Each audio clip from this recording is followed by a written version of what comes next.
Mantan Wakapolri Komjen Purnawirawan Ugro Seno penuhi panggilan klarifikasi Korps Pemberantasan Tindak Pidana Korupsi Polri. Klarifikasi terkait penyelidikan dugaan korupsi pengadaan hibah lahan sekolah polisi wanita periode 2010-2014.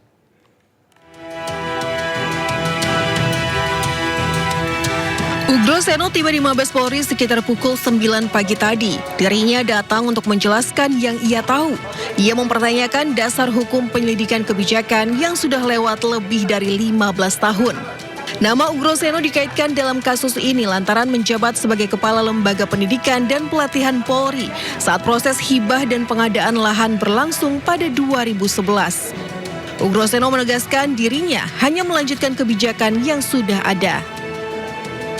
Kalau 2011 kan berarti harus ada hasil pemeriksaan Irwasum. Iya kan? Tapi dasarnya di situ pakai LI, laporan informasi.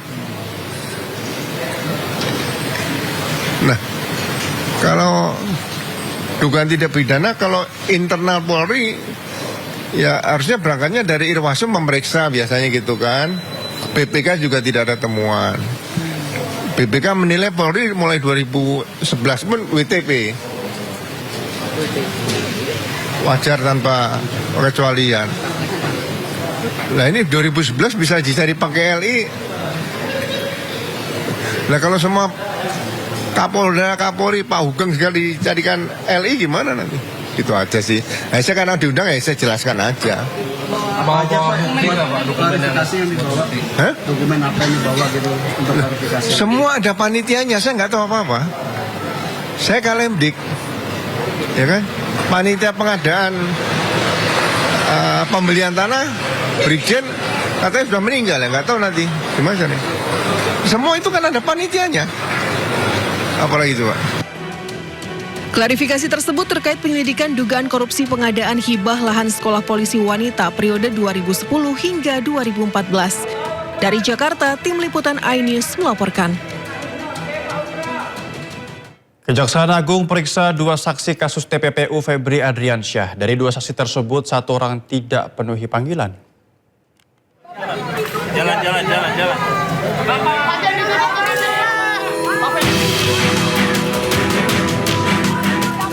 Tim penyidik Kejaksaan Agung atau Tim 9 memanggil 2 saksi untuk diperiksa dalam penyidikan kasus dugaan tindak pidana pencucian uang atau TPPU yang menjerat mantan Jampitsus Febri Adriansyah pada hari Rabu. Namun hanya 1 saksi yang memenuhi panggilan penyidik. Dalam keterangan tertulisnya, Kejaksaan Agung menyebut pemanggilan 2 saksi dilakukan untuk kepentingan penyidikan berdasarkan surat perintah penyidikan kasus dugaan TPPU yang melibatkan Febri Adriansyah.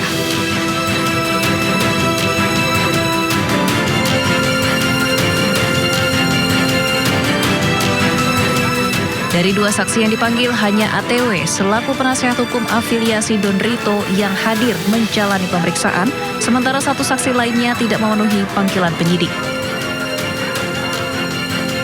Kapus Penkum Kejagung menambahkan penyidik akan kembali melayangkan surat panggilan kepada saksi yang tidak hadir.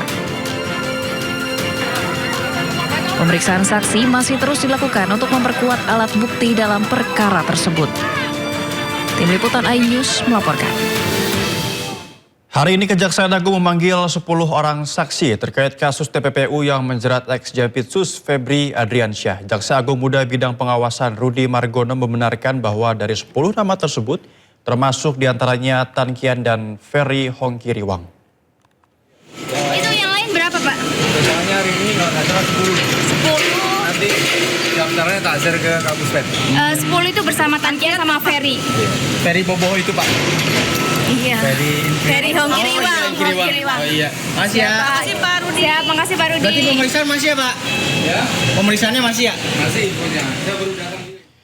Usai 24 jam diperiksa, Bupati Pemalang Anom Yudiantoro ditahan KPK. Bersama 3 tersangka lain, Bupati Pemalang diduga terkait dugaan suap proyek dan jual beli jabatan di lingkungan Pemkab Pemalang.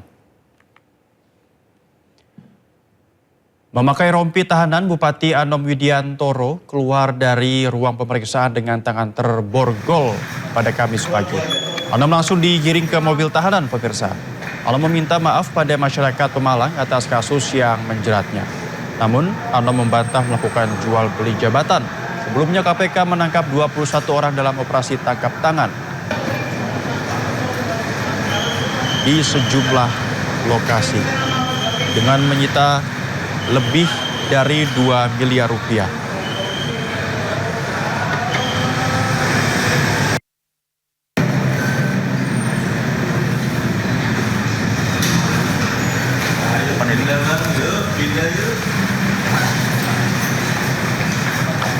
Dalam kasus korupsi Bupati Pemalang, terungkap seorang staf administrasi KPK menjadi salah satu tersangka pemerasan. KPK tegaskan akan menindak kasus ini tanpa pandang bulu. Klaster kedua, yakni terkait dengan dugaan tindak pidana korupsi pemerasan yang dilakukan oleh oknum KPK kepada Bupati Pemalang. Atas dua klaster penyidikan tersebut, berdasarkan kecukupan alat bukti yang sah, penyidik kemudian telah menetapkan 4 orang sebagai tersangka. Dalam kesempatan ini KPK sekaligus menegaskan bahwa setiap penanganan perkara yang KPK lakukan dilakukan secara objektif, transparan. Tidak hanya di Jawa Timur, Bupati Kabupaten Goa, Sulawesi Selatan, Husnia Talenrang juga diduga korupsi. Mirisnya, korupsi diduga terkait pengadaan seragam sekolah gratis pada tahun 2025.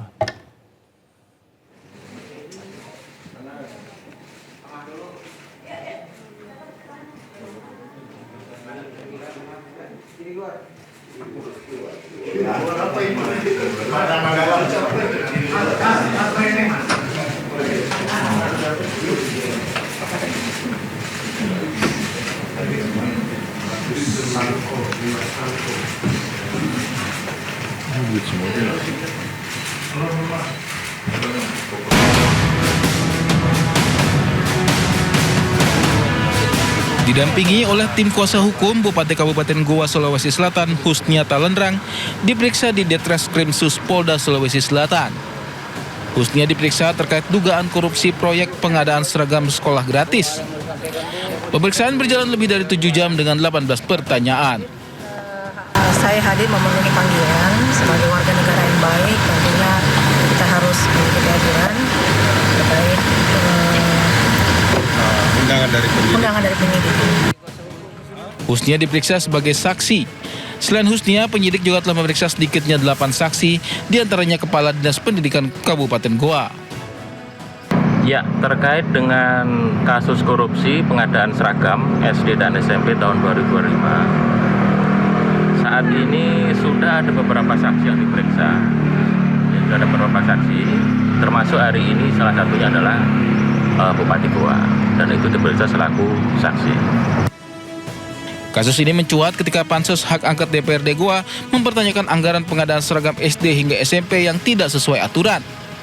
Nilainya pun tidak main-main, menjadi 16 miliar rupiah. Dari Makassar, Sulawesi Selatan, Muhammad Nurbone, iNews melaporkan. Sepanjang 2026 sudah selusin kepala daerah terjaring operasi tangkap tangan KPK. Yang terbaru Bupati Pemalang, Anom Widiantoro bersama 20 orang lainnya terjaring OTT KPK. Situasinya kita minta maaf semua. Minta maaf ya.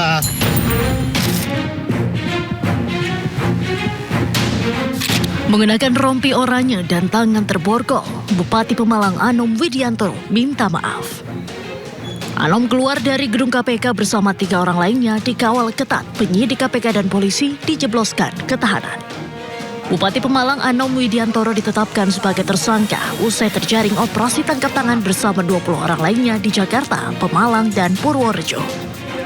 Anom diduga melakukan pemerasan melalui orang kepercayaannya ke sejumlah perangkat daerah maupun rekanan swasta.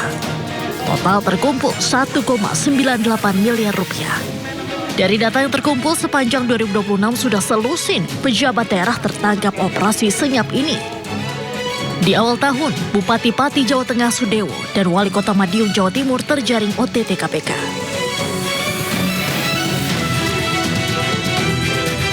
Sementara bulan Maret, 3 pejabat daerah kembali terjaring, yakni Bupati Pekalongan, Bupati Rejang Lebong, dan Bupati Cilacap. Di bulan April, Bupati Tulungagung Gatut Sunu juga terjaring operasi senyap. Pada bulan Juni ada Bupati Muara Enim Edison dan Bupati Kuantan Singingi Suhardiman ditangkap KPK. Dan terakhir selama bulan Juli 3 kepala daerah terjaring, yakni Bupati Sukoharjo, Bupati Lombok Barat, serta Bupati Pemalang.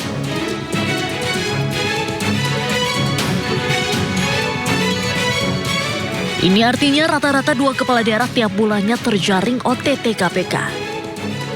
Kasus terakhir, tertangkapnya Bupati Pemalang menambah daftar panjang kepala daerah terjaring operasi tangkap tangan KPK. Jabatan kepala daerah rentan terhadap tindak pidana korupsi pernah diungkap jubir KPK Budi Prasetyo. Mahalnya ongkos politik dalam pemilihan kepala daerah menjadi penyebab terbesar. Tim Liputan iNews melaporkan. Pemirsa, Partai Perindo menghadirkan pakar hukum tata negara untuk memberikan perspektif tentang tata kelola demokrasi di Indonesia. Keduanya berpesan agar para anggota legislatif dari Partai Perindo terus memperkuat fungsi pengawasan terhadap tata kelola pemerintah. Bimbingan teknis Partai Perindo terus menghadirkan para tokoh ternama untuk memberikan pemahaman terhadap para anggota legislatif Partai Perindo. Kali ini, pakar hukum tata negara Zainal Arifin Mukhtar dan Titi Anggraeni hadir menjadi narasumber. Keduanya mengingatkan anggota legislatif dari Partai Perindo agar terus memperkuat jalannya demokrasi di daerah mereka masing-masing, menjaga integritas, serta mengoptimalkan fungsi pengawasan terhadap pemerintah. Nah, kemampuan untuk melakukan pengawasan adalah berkaitan dengan kemampuan dia untuk kritis pada pemerintah. Pengawasan bisa tercipta kalau ada kemauan untuk melihat yang namanya pembentukan kebijakan, melihat pelaksanaan kebijakan, melihat penyusunan kebijakan, lalu kemudian serius melihat itu. Saya mengharap bahwa kita semua bisa mengawal aturan main yang demokratis dan konstitusional, konsisten dengan melaksanakan seluruh putusan MK, dan memastikan penyelenggara pemilunya berintegritas dan pemilihnya juga mendapatkan pendidikan politik dan informasi kepemiluan yang baik begitu. Melalui BIMTEK, Partai Perindo menargetkan seluruh anggota legislatif memiliki pemahaman yang seragam dan mampu menerapkan hasil pembekalan dalam menjalankan tugas sebagai wakil rakyat, sekaligus memperkuat kesiapan partai menghadapi pemilu di tahun 2029. Dari Jakarta, Bagus Prasetya Adi, Leman Jaka Samsa iNews melaporkan.